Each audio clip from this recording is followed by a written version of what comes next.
Hello, good morning students. Welcome BBSM 5 boys and girls. Namaste, Shri Shivsha College of Commerce, Management, Computer Education, managed by Jain Citizen Education Society. BBSM 5 boys and girls, business environment.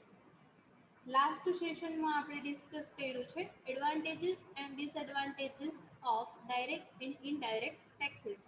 હવે આપણે continue આજે નવા પોઈન્ટ્સથી કરીએ છીએ. Unit 3 Indian tax system. Last આપણે કર્યું છે advantages અને disadvantages of direct and indirect taxes. હવે આપણે કરીએ છીએ આજે ફીચર્સ ઓફ ગુડ ટેક્સેશન. કયા ફીચર્સ છે, કયા કેરેક્ટરિસ્ટિક્સ છે કે જે ગુડ ટેક્સેશન કહેવામાં આવે છે. એમાં ફર્સ્ટ આપ્યું છે equity. The rich should bear more burden and the poor less burden or no burden. જે રીચ છે કે જેને ઇક્વિટી એટલે કોઈ પણ ટેક્સેશન સિસ્ટમ છે એ કેવી હોવી જોઈએ, ન્યાયિક હોવી જોઈએ. મીન્સ કે તટસ્થ હોવી જોઈએ, જસ્ટિફિકેશન મળવું જોઈએ poor as well as rich ફેમિલીને. જરૂરી નથી કે પુઅર હોય કે જે વધારે ટેક્સ પેમેન્ટ કરતા હોય છે કે જેથી કરીને એને વધારે સહન કરવું પડે છે. એટલા માટે ટેક્સની જે સિસ્ટમ છે એ કેવી હોવી જોઈએ, ઇક્વિટી, ન્યાયિક હોવી જોઈએ. The rich should bear more burden. જે રીચ છે કે એને વધારે બર્ડન આવે and the poor less burden or no burden. જે પુઅર છે કે એને ટેક્સનું બર્ડન ઓછું આવે અથવા નો આવે. It means these two have must pay and those who do not have are not required to pay. જેની પાસે રૂપીસ છે, જેની પાસે અમાઉન્ટ છે કે જેને વધારે પે કરવાનું હોય છે, who do not have are not required to pay. અને જેની પાસે નથી એને કોઈ પણ જાતની જરૂરિયાત રહેતી નથી ટેક્સ પેમેન્ટ કરવા માટે. Second, in economics it is said equal treatment for equals. બધાને તમારે ઇક્વલી ટ્રીટ કરવાના હોય છે તો એક ગુડ ટેક્સેશન સિસ્ટમ બની શકે છે. The rich people who earn equal income and health and wealth should have to pay the equal rate of taxation. Rich family છે, રીચ પીપલ્સ છે કે જે વધારે અર્ન કરે છે, કે જેની ઇન્કમ વધારે છે, જેની વેલ્થ વધારે છે, સંપત્તિ વધારે છે, should have to pay equal rate of taxation. Equal rate of taxation જે હોય છે એના ઉપર એને ટેક્સ પેમેન્ટ કરવાનો હોય છે, જે ટેક્સેશનનો રેટ પ્રી ડિસાઇડ કરેલો હોય છે એના ઉપર. For this purpose the proper blending of direct and indirect taxes in the taxation system. એટલા માટે પ્રોપર ડાયરેક્ટ અને ઇનડાયરેક્ટ ટેક્સેશનનું બ્લેન્ડિંગ એટલે મિશ્રણ તમે જોઈ શકો છો. એન્ડ ઇઝ ઇમ્પોર્ટન્ટ કે જે ઇમ્પોર્ટન્ટ છે. According to the point of equality, the Indian tax system has high influence of indirect tax that reflect the inequitable nature of the system. ઇક્વાલિટીનો પોઈન્ટ કે છે કે ઇન્ડિયન ટેક્સ સિસ્ટમ છે કે જે હાઈલી ઇન્ફ્લુઅન્સ છે, કે જેને સારી ઇનડાયરેક્ટ ટેક્સ છે કે એ વધારે પ્રમાણમાં ઇન્ડિયન ટેક્સ સિસ્ટમને અસર કરતા છે, કે જે ધેટ રિફ્લેક્ટ્સ ધ ઇનઇક્વાલિટી, કે જે શું કરે છે, પ્રતિબિંબ કરે છે કે ઇનઇક્વાલિટીઝ જોવા મળે છે, સમાનતા જોવા મળતી નથી, અસમાનતા જોવા મળે છે. એટલા માટે ઇન્ડિયન ટેક્સ સિસ્ટમ છે કે જે કેવી હોવી જોઈએ, ઇક્વિટી હોવી જોઈએ, ન્યાયિક હોવી જોઈએ, જસ્ટિફિકેશન મળવું જરૂરી છે. સેકન્ડ પોઈન્ટ આપ્યો છે પ્રોડક્ટિવિટી. પ્રોડક્ટિવિટી એટલે ઉત્પાદકતા. The tax system should gain a sufficient return so that the government can use that amount freely for public expenditure. ગવર્મેન્ટને જે ટેક્સ રૂપે ગેઇન થાય છે, પ્રોફિટ થાય છે, એ સુફિશિયન્ટ રિટર્ન છે. એ રિટર્ન ઉપર the government can use that amount freely. Government છે કે એનો યુઝ ફ્રીલી કરી શકે છે ફોર ધ પબ્લિક એક્સપેન્ડિચર. પબ્લિકના એક્સપેન્ડિચર માટે ગવર્મેન્ટ છે કે જે ટેક્સ રૂપે એને મળેલું રેવન્યુ છે કે પબ્લિકના હિતમાં, પબ્લિકના વેલફેરમાં એ યુઝ કરે છે. The tax method should be સચ that there should not be any adverse effect on the productive environment. Tax method હોવી જોઈએ કે એવી હોવી જોઈએ કે જેની કોઈ પણ એડવર્સ ઇફેક્ટ છે, ઊંધી અસર છે કે જે પ્રોડક્ટિવ એન્વાયરમેન્ટ ઉપર થવી જોઈએ નહીં. ઉત્પાદકતા અને પ્રોડક્શન ઉપર કાંઈ એની બીજી અસર થવી જોઈએ નહીં. It should be encouraging to the production activities. Production એક્ટિવિટીઝને પ્રોત્સાહન પૂરું પાડતી હોવી જોઈએ. Our government should study deeply our tax system. આપણી ગવર્મેન્ટ છે કે જેને ટેક્સ સિસ્ટમનો પૂરેપૂરો ડીપમાં સ્ટડી કરેલું છે. Too much taxation will not help the government either to get more revenue or to satisfy the society. વધારે પ્રમાણમાં ગવર્મેન્ટ દ્વારા ટેક્સ છે લેવામાં આવે કે જે will not help government either to get more revenue. વધારે રેવન્યુ માટે ગવર્મેન્ટ વધારે ટેક્સ પબ્લિક પાસેથી લઈ શકતી નથી and to satisfy the society, અને સોસાયટીને પણ સેટિસ્ફેક્શન મળવું જોઈએ એવી ટેક્સ સિસ્ટમ ગવર્મેન્ટે અપનાવવાની હોય છે. થર્ડ પોઈન્ટ આપ્યો છે ઇલાસ્ટિસિટી.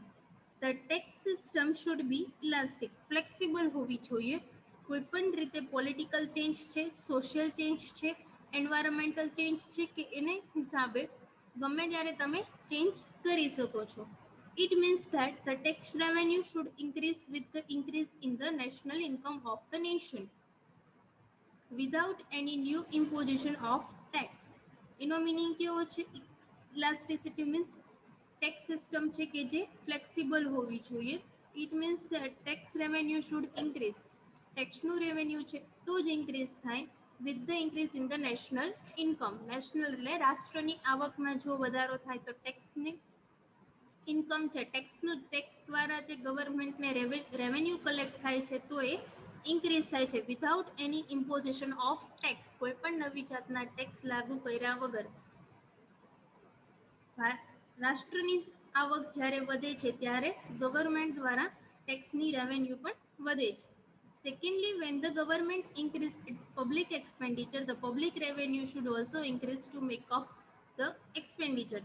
બીજી બાજુ શું થાય છે? ગવર્મેન્ટ છે કે જેના એક્સપેન્ડિચર પબ્લિક માટે, પબ્લિકના વેલફેર માટે જે એક્સપેન્ડિચર કરે છે કે જેના દ્વારા પબ્લિક રેવન્યુ છે કે જે સ્પેન્ડ થાય છે અને પબ્લિક રેવન્યુ વધે છે ટુ મેકઅપ એક્સપેન્ડિચર, અને એના દ્વારા ગવર્મેન્ટ એક્સપેન્ડિચર કરે છે, ખર્ચ કરે છે. It should be throughout in two ways. First આપ્યું છે there should be proper balance between direct and indirect taxes. Proper balance હોવું જોઈએ ડાયરેક્ટ અને ઇનડાયરેક્ટ ટેક્સ વચ્ચે. there should be certain source to get revenue at the time of emergency. જ્યારે ઇમરજન્સીની situation હોય ત્યારે government પાસે પૂરતા પ્રમાણમાં રેવન્યુ હોવું જરૂરી છે. જો ટેક્સ સિસ્ટમ ગવર્મેન્ટ દ્વારા સારી બનાવેલી હોય તો પૂરતા પ્રમાણમાં એની પાસે રેવન્યુ અવેલેબલ હોય છે. ફોર્થ પોઈન્ટ આપ્યો છે convenience. One of the important feature of good taxation is convenience to the taxpayer. કોઈ પણ ટેક્સ સિસ્ટમ તમે અપનાવો છો ત્યારે ટેક્સ પેયર અને ટેક્સ રિસીવર બંને માટે ટેક્સેશનની જે સિસ્ટમ છે કે જે કન્વીનિયન્ટ હોવી જોઈએ, કે ઇઝીલી સમજી શકતો હોવો જોઈએ. The government should always think about the sacrifice. Government છે કે જે ઓલવેઝ સેક્રિફાઈસ માટે રેડી હોય છે. ગવર્મેન્ટ પબ્લિક વેલફેર માટે ઓલવેઝ રેડી હોય છે. The tax payer should not feel any hardship in making the payment of tax. Tax payer છે એને કોઈ પણ જાતનું બર્ડન રહેવું જોઈએ નહીં. ટેક્સ છે કે ફ્રીલી ટેક્સ પેમેન્ટ કરતો હોવો જોઈએ. He should be given enough time. એને પ્રોપર ટાઈમ આપવો જરૂરી છે કે એ પૂરતા સમયમાં એનું ટેક્સ પેમેન્ટ ઇઝીલી કરી શકે. The tax law should be simple and comprehensive to understand even for a layman. Simple માણસ, સામાન્ય માણસ પણ સમજી શકે એ પ્રમાણે ટેક્સના કાયદા હોવા જોઈએ અને સિમ્પલ હોવું જોઈએ કે જેથી કરીને કોઈ કોમ્પ્લેક્સિટી ઊભી થતી નથી અને ઇઝી ટુ અન્ડરસ્ટેન્ડ અને ઇઝીલી તમે સમજી શકો છો. Today our tax system is very complex. અત્યારની જે ટેક્સ સિસ્ટમ છે કે જે કેવી છે? કોમ્પ્લેક્સ છે, મીન્સ ગૂંચવણા ભરી છે. As the tax payer has to take help of expert. Tax payer છે કે જેણે એક્સપર્ટની હેલ્પ લેવી જરૂરી છે કે how to pay tax to the government. એને પૂરતા પ્રમાણમાં કેવી રીતે ટેક્સ પેમેન્ટ કરવું એનું નોલેજ હોતું નથી, એટલા માટે એ એક્સપર્ટને પાસેથી હેલ્પ મેળવે છે. એના પછીનો પોઈન્ટ આપ્યો છે નો ટેક્સ ઇવેશન. કોઈ પણ ટાઈપની ટેક્સ ઇવેશન એટલે કર ચોરી થતી નથી. The planning of tax collection should be so alert and up to date that there will be no scope for a taxpayer for tax evasion. પૂરતા પ્રમાણમાં ગવર્મેન્ટ દ્વારા પ્લાનિંગ કરવામાં આવે છે કેવી રીતે તમે ડાયરેક્ટ ટેક્સ કલેક્ટ કરો છો, કેવી રીતે ઇનડાયરેક્ટ ટેક્સ કલેક્ટ કરો છો. અને tax collection should be so alert હોવું જોઈએ and up to date that there will be no scope for the tax payer for tax evasion. જે ટેક્સ પેયર છે એને કર ચોરી માટે કોઈ પણ ટાઈપનો સ્કોપ મળવો જોઈએ નહીં. એને પ્રોપર પ્રમાણમાં tax payment time to time કરવું જરૂરી છે. એટલા માટે ગવર્મેન્ટ દ્વારા ટેક્સ સિસ્ટમ છે કે જેનું પૂરતા પ્રમાણમાં પ્લાનિંગ કરવું પણ જરૂરી છે. જો પૂરતા પ્રમાણમાં ગવર્મેન્ટ દ્વારા પ્લાનિંગ કરવામાં આવે તો ટેક્સ પેયર છે એ ટેક્સ ઇવેશન કરી શકતો નથી. જે ટેક્સ પેમેન્ટ કરે છે એ કર ચોરી કરી શકતો નથી કે એની પાસે પૂરતા પ્રમાણમાં સ્કોપ અવેલેબલ રહેતો નથી. Our country's tax system is so incomplete that the taxpayer find out the way of tax evasion.